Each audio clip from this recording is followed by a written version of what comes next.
a gente vai ter aquela classificação dos principais compostos que formam os seres vivos. Né? Aí a gente separa em dois grandes grupos, os compostos orgânicos e os compostos inorgânicos. Os compostos orgânicos, quais eram eles? Os compostos orgânicos eram os carboidratos, os lipídios, as proteínas, as vitaminas, os ácidos nucleicos, né? E os inorgânicos a gente viu lá que estariam representados principalmente pelos sais minerais, certo? Então lá tem lá os sais minerais como os inorgânicos. Os orgânicos são aqueles mais complexos, formam cadeias mais complexas, principalmente com a presença do carbono, do hidrogênio, do oxigênio, combinado com outros elementos químicos. E nos inorgânicos são que eles são moléculas mais simples. E os compostos orgânicos eles podem ser sintetizados nos organismos vivos. Já os compostos inorgânicos não. Eles são compostos minerais e eles são obtidos a partir da cadeia alimentar dos seres vivos. Né? Então as plantas conseguem absorver esses minerais do solo, absorvem, armazenam na sua composição orgânica, no seu corpo, e à medida que o ser vivo vai se alimentando do outro, os nutrientes vão sendo transferidos de um ser vivo para o outro, certo? E aí ele começou o assunto falando de bioquímica, ele começou falando sobre a água. A água a gente viu um pouco separada porque ela não é considerada necessariamente um nutriente, ou seja, ela não é considerada nos processos de digestão do corpo humano, ela não quebra, ela não sai quebrando a água em partículas menores. Mas a água ela é fundamental porque ela faz quase todas as reações químicas que acontecem no nosso corpo, elas acontecem em meio aquoso, ou seja, na presença de água. Então a água é fundamental para a vida porque boa parte das reações metabólicas, ou seja, as reações que acontecem no nosso corpo, elas vão ocorrer na presença de água. Então é fundamental. Todos os seres vivos que existem, eles vão precisar de água, ou seja, eles precisam ter água no seu corpo para poder sobreviver. Todos. O que vai variar de uma espécie para outra é a concentração. Então a gente viu lá, por exemplo, que no nosso corpo, nos seres humanos, a gente tem uma concentração de mais ou menos 70% do corpo da gente é formado por água. Aí varia, né, de uma faixa etária, sexo masculino e feminino, se no caso do feminino, se a pessoa estiver grávida, essa proporção aumenta um pouco mais, se ela estiver lactante, ou seja, produzindo leite, também sobe mais um pouquinho essa concentração de água no corpo. E tem espécies, por exemplo, como a água viva, que 99% do corpo dela é formada por água. Outros seres vivos têm uma concentração menor, mas todo ser vivo precisa ter alguma concentração de água no seu corpo, certo? Essa primeira partezinha a gente já viu, só estou relembrando que a gente ficou esse período sem ver ela, estou relembrando só para a gente poder dar aquela captura na mente para poder continuar o assunto. Além de variar a água de espécie por espécie, ela também varia por faixa etária. Né? Então, geralmente, pessoas mais novas, as crianças, bebês, adolescentes, né? Vocês, jovens adultos, têm uma maior concentração de água no corpo.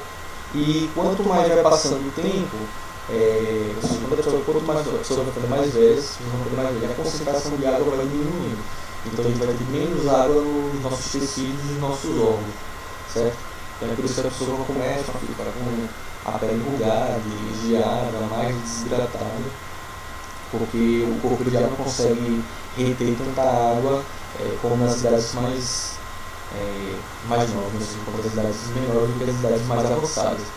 Outra coisa que também varia a concentração de água é de acordo com a taxa metabólica e com a atividade metabólica que as partes do corpo necessitam. Ou seja, quando a gente tem um órgão, uma estrutura que tem muita atividade metabólica, ou seja, que faz muita atividade, que sempre está trabalhando, sempre demanda um consumo de energia, a gente tem maior concentração de água.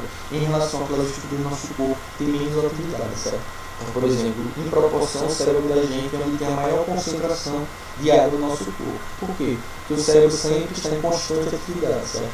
Então, ele sempre está trabalhando muito. Então, como ele trabalha muito, como ele tem muita atividade, como ele tem muitas reações metabólicas dele, significa dizer que ele tem uma maior concentração de água, certo?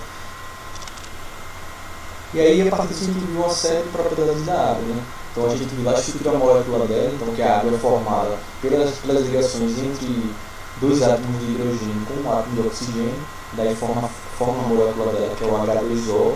Ela tem uma característica de possuir a bipolaridade, ou seja, ela apresenta cargas elétricas positivas e cargas elétricas negativas, e que isso é fundamental para a água, para uma característica dela que nós chamamos de água solvente universal. O que isso quer dizer? Que ela consegue interagir com qualquer outra substância que apresente cargas elétricas. Sejam substâncias que tenham cargas positivas, sejam substâncias que tenham cargas negativas. Então ela interage com essas substâncias e ela pode ter a capacidade de dissolver essas substâncias, ou seja, de diluir essas substâncias na sua estrutura molecular, certo? Então, as únicas substâncias que não conseguem interagir com a água são aquelas que são chamadas de substâncias apolares. O que significa dizer que uma substância é apolar? É que ela não tem polo, ela não possui carga elétrica. Então, nesse caso, substâncias que não possuem cargas elétricas, que são apolares, elas não vão interagir com a água, certo?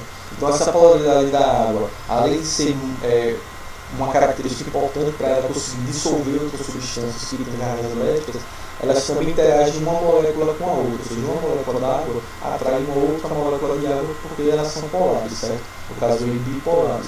Então, quando uma molécula de água interage com a outra, a partir dessa constituição de pontos de hidrogênio, a gente tem uma característica da água que a gente chama de uma propriedade, que a gente chama de coesão.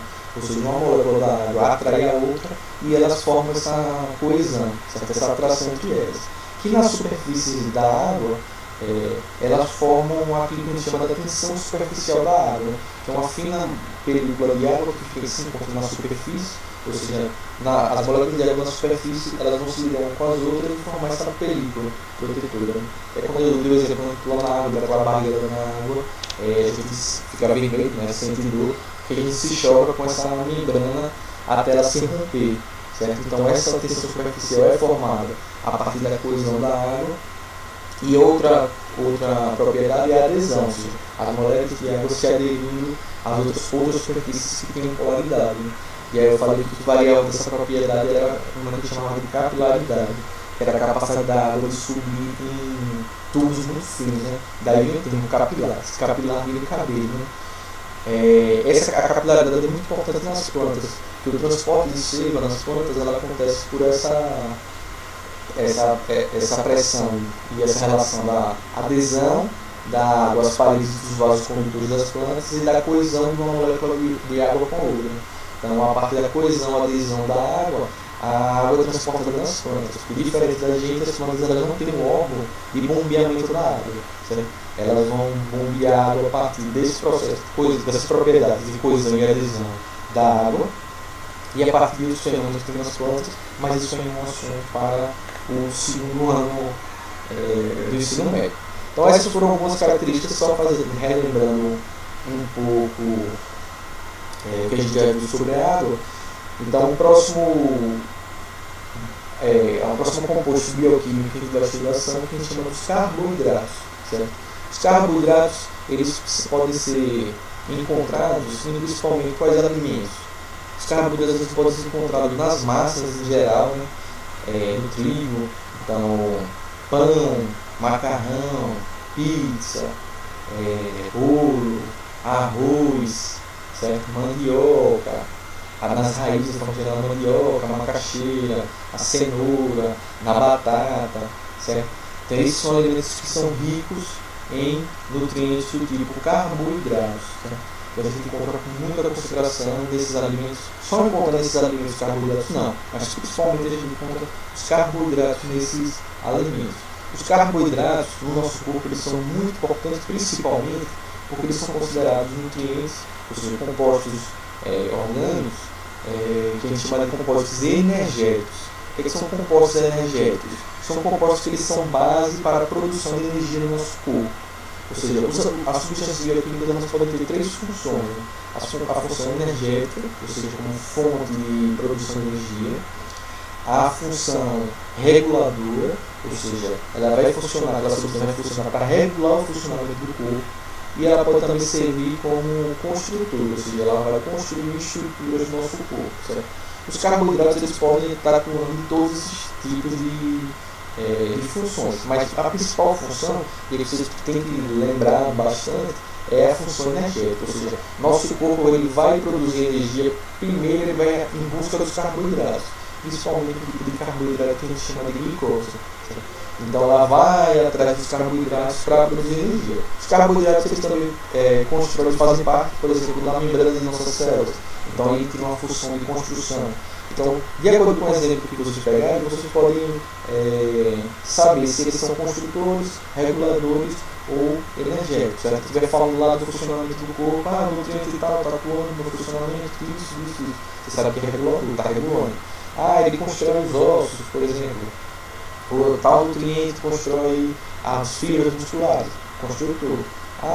As células pegam tal nutriente para sintetizar energia energética. Então, aqui uma das principais funções dos carboidratos vai ser energia. Além de carboidratos, vocês podem achar, se vocês derem uma olhada no modo, ou se forem pesquisar na internet mais conteúdo para complementar, os carboidratos eles também são chamados de glicídios, ou hidratos de carbono, ou eles também são muito conhecidos como açúcares, certo? Quando fala do açúcar em geral, o açúcar que a gente usa é o açúcar refinado, o açúcar mascavo, ele é um tipo de carboidrato. Mas a gente pode chamar todos os carboidratos de forma geral também pode se chamar de açúcar. Então não confunda, tome cuidado para quando falar de açúcar achar que não são todos os carboidratos. Né? Para você pegar a glicose, o amido, e ele for chamar de açúcar, é porque é um dos sinônimos dos carboidratos, dos glicídios, certo? E o açúcar refinado que a gente usa para adoçar os sucos e os alimentos, eles são um tipo de carboidrato, carboidrato hiperenergético, inclusive as balas, chocolate, tem muito carboidrato, muito açúcar hipercalórico, ou seja, que tem muita energia, certo? Então se a gente ver aqui um pouquinho nessa imagem aqui, então está lá em cima os glicídios e ali os sinônimos dele, açúcares, sacarídeos, carboidratos, hidratos de carbono, porque ele chama de hidrato de carbono, ou carboidratos, carbono hidratado. Que a composição dos carboidratos ela vai formar, como vocês podem ver ali, ela é formada, os carboidratos são formados pelo elemento carbono, hidrogênio e oxigênio, certo? Então seria um carbono ligado à molécula de água. Aqui tem um exemplo da molécula de glicose, esse sisteminha aí que vocês estão vendo aí, certo? E a glicose aqui, qual é a fórmula geral dos carboidratos? Então a fórmula geral, você sabe qual é a fórmula química do carboidrato, aqui significa CN vai ser ali, entre parênteses, uma molécula de água, N. Ou seja, N tem que ser no mínimo igual ou maior que 3, certo? Não existe carboidratos com menos que 3 carbonos. Então é como é que você vai... se eu falar que o carbono tem... Se o carboidrato tem 5 carbonos, então é só você pegar esses 5 e substituir os N's aí na equação. Então, por exemplo, ficaria C5, aí você multiplicaria C5H10O5. Ou como está o exemplozinho aí já da glicose que vocês podem ver. Então a glicose tem 6 carbonos, então fica C6H12O6, ou seja, N é igual a 6, é só substituir na fórmula que você descobre como é composta a molécula de carbono, de glicose, certo? Ela tem 6 carbonos, 12 hidrogênios, 6 oxigênios, certo? Então essa é a fórmula geral e essa é a composição dos carboidratos, né? Então daí carbono hidratado, o carbono ligado a moléculas de água, certo? Então dá para saber, se cair uma questão numa prova, você sabe lá, descreva qual é a fórmula do glicídio que apresenta 4 carbonos em sua composição molecular, na sua fórmula. Aí é só você pegar esse 4 e jogar nessa fórmula aí, CnH2ON, e substitui o valor no N, né? Então ficaria C4H8O4, certo? Deu para entender isso aí tranquilo, né? Bem facilzinho, né? Outro esqueminha aqui, a gente tem aqui a classificação dos carboidratos, certo? Então os carboidratos eles são classificados nesses 3 grupinhos aí: os monossacarídeos, os oligosacarídeos e os polissacarídeos, certo? Dentro desses oligosacarídeos, os mais importantes, como está aí dizendo, são os disacarídeos, certo? É o que é mais cobrado e é o que está no módulo de vocês, e é o que é o mais importante para cair, certo? Os monossacarídeos, que chamam carboidratos mais simples, esse mono vem de simples, né? Então seria um açúcar, ou seja, é uma cadeia simples de carboidratos, certo? Então os monossacarídeos eles vão variar entre 3 a 7 carbonos, certo? Mas que isso não é mais um monossacarídeo. Então o monossacarídeo ele vai estar dentro dessa faixa. Os disacarídeos, olha o termo já dizer di2, vai significar o quê? Que vai ser a ligação entre dois monossacarídeos. Então um monossacarídeo, se fazendo uma ligação química com outro monossacarídeo, ele forma um disacarídeo, ou seja, um açúcar com a cadeia dupla, certo? Então os disacarídeos são formados a partir da combinação entre dois monossacarídeos, que podem ser esses dois monossacarídeos iguais ou diferentes, certo? E por último, os polissacarídeos, poli vem significa muitos, os polissacarídeos eles são formados por muitos monossacarídeos conectados. Então você tem uma cadeia longa de monossacarídeos interligados, certo? E aí aqui vocês podem ver aqui em cima ele está falando, eles são interligados através de uma reação de desidratação. Já eu explico o que é isso, certo? Então a gente vai ter esses três principais tipos de carboidratos: os monossacarídeos de cadeia simples, ou seja, de 3 a 7 carbonos. Os disacarídeos, que são formados pela ligação entre dois monossacarídeos, e os polissacarídeos, que são formados por uma cadeia longa de monossacarídeos, ou seja, vários monossacarídeos interligados formando os polissacarídeos, certo? Tranquilo até aí? Espero que sim. Então aqui, olha, por exemplo, aqui a gente tem alguns tipos de monossacarídeos, certo? Então essa primeira coluna aí representa o número de carbonos que ele tem na sua cadeia. Na segunda coluna está representando a sua forma, de acordo com a fórmula geral. E aí na terceira a gente pode classificar eles, né? E aí classifica eles de acordo com o número de carbonos, né? Então no primeiro aí a gente tem um monossacarídeo que apresenta 3 carbonos na sua cadeia, então a gente chama ele de triose. Os monossacarídeos com 4 a gente vai chamar de tetrose. Os com 5, pentose. Os com 6, hexose. Os que tem 7, heptose. Então lembrando lá que os monossacarídeos eles só vão de 3 a 7 carbonos nas suas ligações químicas, certo? Também costuma às vezes chamar os monossacarídeos de ose, certo? Porque aí geralmente eles vêm, por exemplo, ao final dos nomes dele vem a terminologia ose, né? Por exemplo, glicose. Então a glicose é considerado um monossacarídeo. Cuidado também, isso não é uma regra geral, né? Tem alguns disacarídeos que terminam com essa terminologia, certo? Mas geralmente às vezes pode chamar, quando você vai nas pessoas estão as oses, aí vai falando blá, blá, blá, blá, blá, aí ele está se referindo muitas vezes aos monossacarídeos, certo? Tranquilo até aí. Bom, então aqui, olha, a gente tem aqui um exemplo, os carboidratos mais comuns que a gente tem, que podem ser mais cobrados, certo? Então aí lá em cima, cada quadradinho significa uma cadeia de monossacarídeos, certo? Então lá em cima, lá o primeiro de todos os monossacarídeos só tem uma molécula simples. Os disacarídeos, que tem lá a ligação de dois monossacarídeos formando eles, né? E os polissacarídeos que tem vários quadradinhos enfileirados, ou seja, a gente tem várias moléculas de monossacarídeos interligadas, certo? Então a gente vai ter ali nos monossacarídeos quais são os mais comuns: as pentoses, que a gente chama, que a gente vai ver mais para frente, né? Que é bem importante lembrar, que é a ribose e a desoxirribose.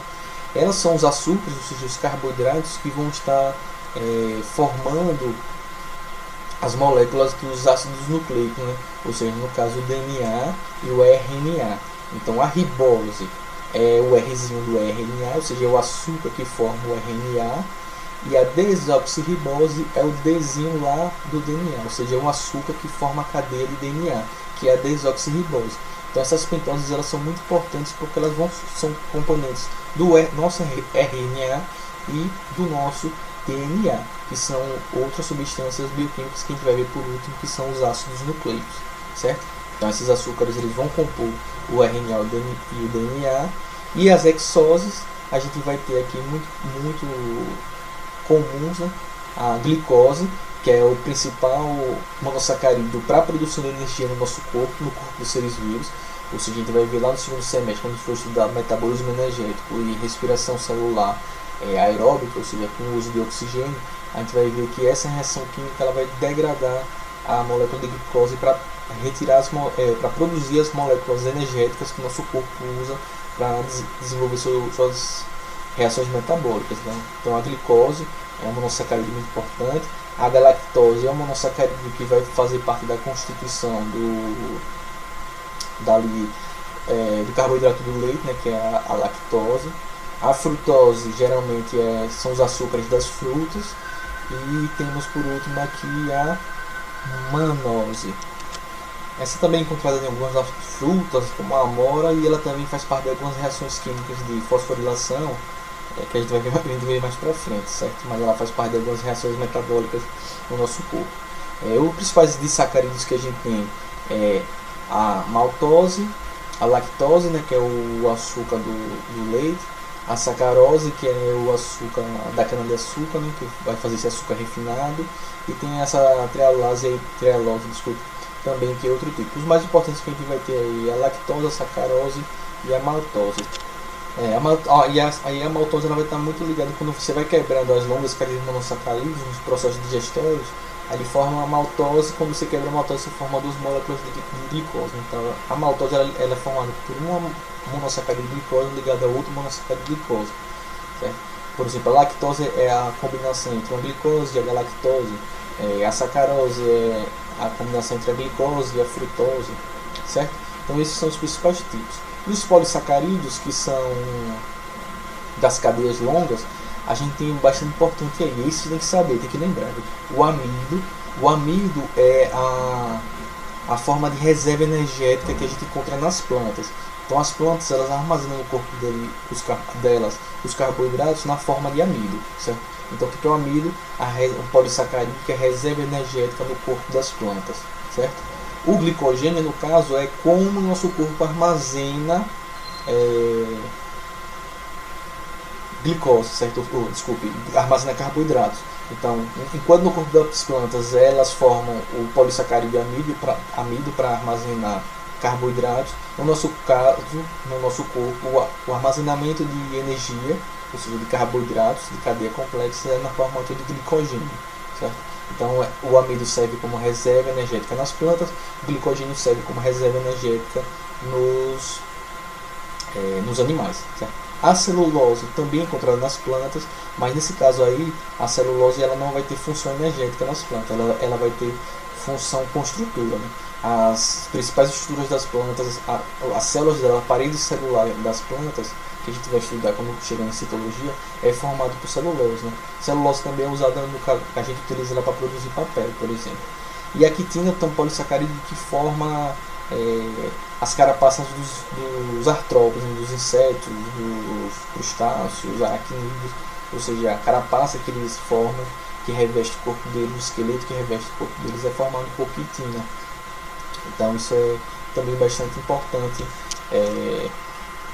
para esses animais, certo? Aí lá no começo eu falei que estava explicando lá que os polissacarídeos se formam por síntese por desidratação. O que pode acontecer? Então, se vocês verem esse esqueminha aí em cima, temos dois, que está usando esse em verde, dois monossacarídeos diferentes. Em um representa o processo de ligação entre esses dois monossacarídeos, quando eles se combinam, e a setinha 2 é o caminho inverso, é quando esses monossacarídeos eles se separam. Então vou explicar primeiro ali um. Aí eu coloquei aqui na legenda, síntese por desidratação. O que é que isso acontece? Quando dois monossacarídeos se ligam, veja o que acontece embaixo.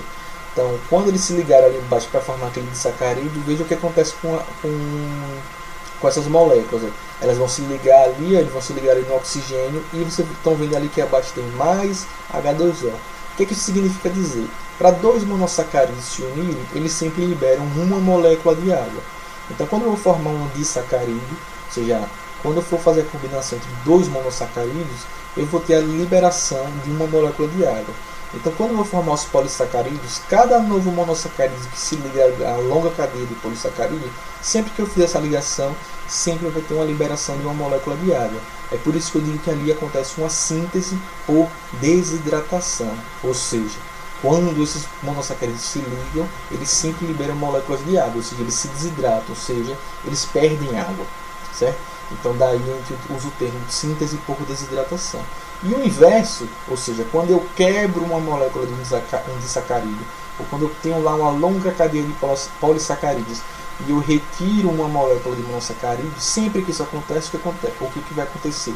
Vai entrar água nessa reação, ou seja, a reação contrária.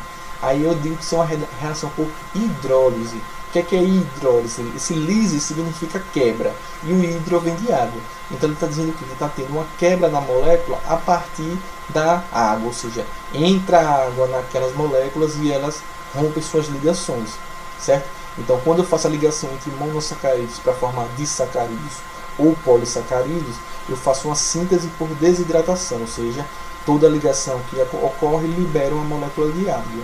E o inverso, ou seja, quando eu vou quebrar essas ligações, ou seja, se eu for pegar esse disacarídeo e separar ele em dois monossacarídeos, acontece por um processo de hidrólise, ou seja, quebra a partir da água.